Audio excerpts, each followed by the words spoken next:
అయితే మీరు ఈ యొక్క ఆలయం కూల్చిన తర్వాత ఒక మీడియా ముఖంగా మాట్లాడినటువంటి సందర్భం ఏంటంటే మగాళ్ళు లేరా అనే మాట కూడా అనాల్సి వచ్చింది. అబ్వియస్లీ.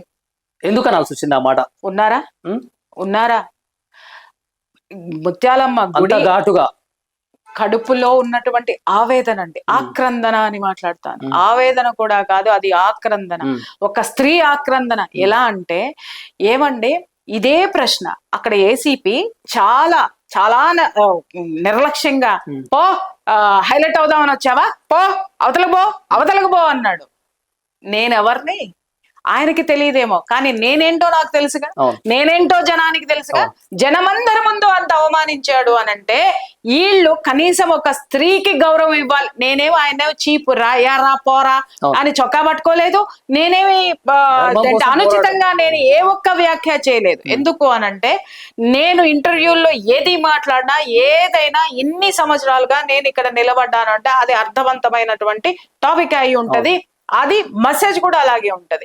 నేను మాట్లాడినప్పుడు ఇదేంటి పో హైలైట్ అవుదామని వచ్చా, పోవమ్మా అంటే ఒక స్త్రీకి ఎలాంటి గౌరవం ఇస్తున్నారు?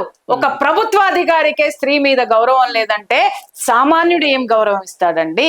అలాగే సామాన్యుల్లో ఏ విధమైనటువంటి ఇది ఉంది? ముత్యాలమ్మ గుడి జరిగినప్పుడు ఒక్కడన్నా అడిగాడా? ఆమె స్త్రీకి ప్రతిరూపం అండి. భూలక్ష్మమ్మ స్త్రీకి ప్రతిరూపం అండి. దేవి దేవతలకి ఇలాంటివి జరుగుతుంటే ప్రశ్నించేవాడు ఒక్కడన్నా ఉన్నాడా అంటే? వినండి, అంత మాట అనడానికి ఎందుకని మాట్లాడుతున్నాను. అంత పెద్ద శక్తినే డిస్ట్రాయ్ చేశారే మీరు. డిస్ట్రాయ్ చేసిన తర్వాత ఒక్కడ కూడా అడిగేటోడు ఎవడు లేడే. అంటే స్త్రీకి ప్రతిరూపమైనటువంటి శక్తిని ఎప్పుడైతే డిస్ట్రాయ్ చేస్తారో స్త్రీ అస్తిత్వ పరంగా ఆమె చాలా మానసికంగా కుంగిపోతుంది, భయభ్రాంతులకి గురవుతుంది స్త్రీ.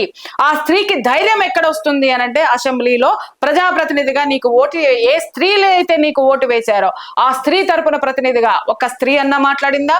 ఒక పురుషుడన్నా మాట్లాడా? సరే, స్త్రీ అంటే ఆ ఏసీపీ మాట్లాడినట్టు నువ్వు అవతలకు పో, నువ్వు రా, నువ్వు కూసో, నువ్వేళ్ళు. మీరు స్త్రీని ఒక భోగ వస్తువుగానే లింగ వివక్షతతోటే చూస్తున్నట్టు అటువంటి ఈ మనుషులు కనీసం దేవీ దేవతల్ని చేసినప్పుడైనా ప్రశ్నించట్లేదు అనంటే రాను రాను స్త్రీ జాతి ఇవాళ మగాళ్ళని ఎందుకు చంపుతున్నారండి? ఎందుకు మొగుళ్ళనే మాత్రమే చంపుతున్నారని మీరు అనకండి. సమాజంలో ఉన్న ఈ రుగ్మతలన్నీ కూడా ఆడదానిలో ఒక ఫ్రస్ట్రేషన్ ని తీసుకొని వచ్చి అది తీవ్ర స్థాయికి వెళ్ళిన తర్వాత ఎదురుగుండా కనిపిస్తున్నటువంటిది ఎవరైతే ఉన్నారో వాళ్ళని చంపడం అనేది జరుగుతుంది. ఇది గుర్తు పెట్టుకోండి. ఈ రుగ్మతను ఇంకా పెంచదలుచుకున్నారా?